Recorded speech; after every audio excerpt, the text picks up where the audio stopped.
Hey everybody, Sunday fun day.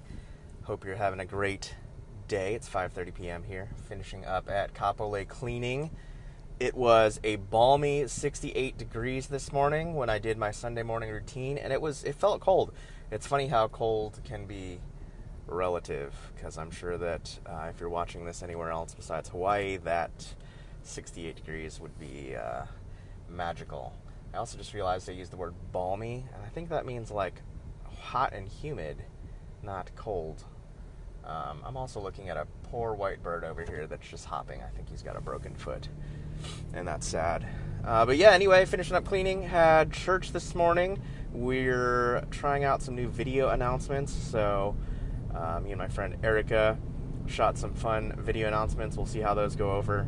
It's fun to just experiment. And I got some feedback from one person that they didn't want to be the person up there. They didn't want their face up there every week. So that was good feedback.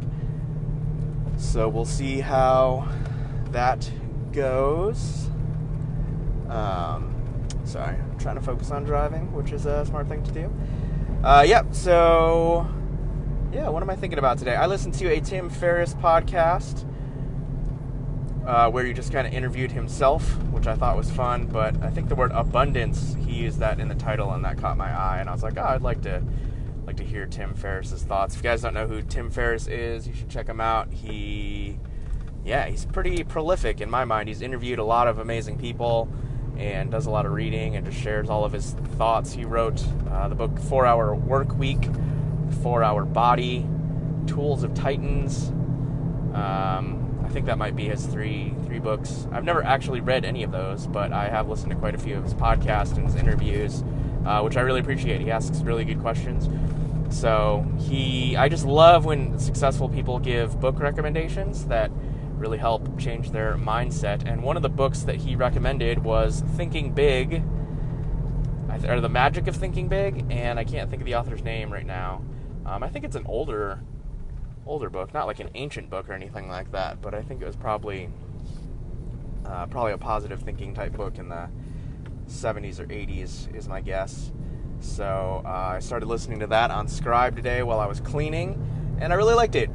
I've really been digging into mindset and what are the thoughts that aren't doing me well. What are the thoughts that I think on a regular basis that are limiting as I move forward in life. I'm turning half 70 this month, and I really am trying to dig into some mindset stuff so that I can grow. And so one of the things that the book, my takeaway from what I've listened to so far, is the author said, "You feel like you think you feel." And I was just like, oh, that's super good. You feel like you think you feel. And I think I needed to hear that. So he just said, tell yourself you feel great, and you'll probably start feeling better. And the people around you will feel better. And he just talked about excuse-itis, I guess, is what maybe the wording that he used. Just people that are always making excuses for things. And one of those excuses is health. And so people that are always complaining about their health and stuff like that. So yeah, just smashing excuses.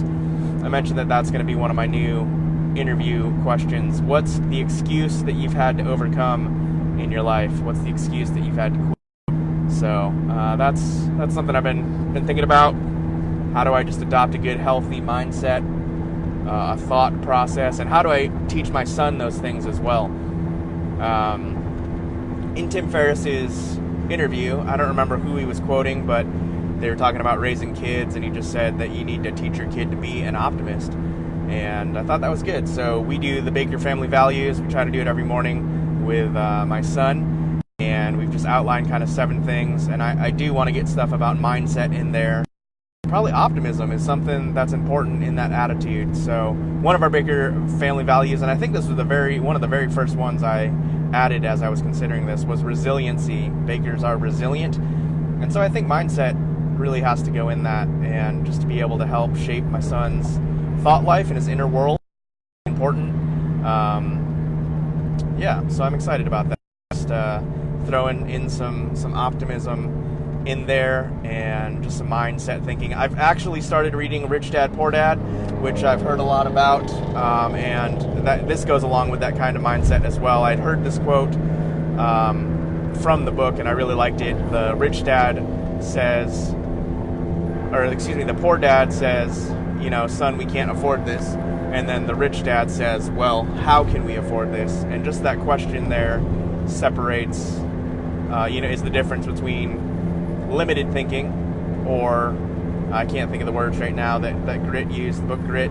But yeah, just fixed thinking versus growth mindset, I guess, is what I was looking there for. So yeah, instead of like, well, this is a limit that we can never overcome or achieve above, setting that limit, just starting to ask questions like, well, how could we? So this seems like an imposed limit right now. How can we overcome this limit? So that's the type of mindset that I really want to adopt and grow in, and not be stuck just in my feelings, and be able to do things when I don't feel like them. The podcast I listened to with the guy from War of Art on the Entree Leadership podcast, just talking about what does a high-achieving professional do? They show up and they do the work whether they feel like it or not. And so you've got to figure out what are the things that you want in life, that you want to do, that are important, that are valuable, and then how do you just consistently show up and do that work whether you feel like it or not, and how do you just make little areas of growth each time you choose an action instead of inaction. So that's what I'm really trying to grow in, trying to get better at those things. So hopefully that's helpful. I just paid about $50 for gas, and that's about a week's worth of gas here. I think I paid $2.99. I'm not sure what it was per gallon at Costco. So comment and let me know what the temperatures are, where you're watching this, and let me know what your gas prices are as well. Driving home right now, I think the sun might have just set because the mountains look blue, and I live in a beautiful place. So life is good. I want to continue just to be thankful and make that a lifestyle of thankfulness, something I want to instill in my son as well, just to be bright-eyed, thankful, curious. These are all good things, just to really enjoy life. So yeah, that's what I'm thinking about this Sunday as I'm driving home. Comment and say hi. Love to hear from you. Thanks for watching. See ya.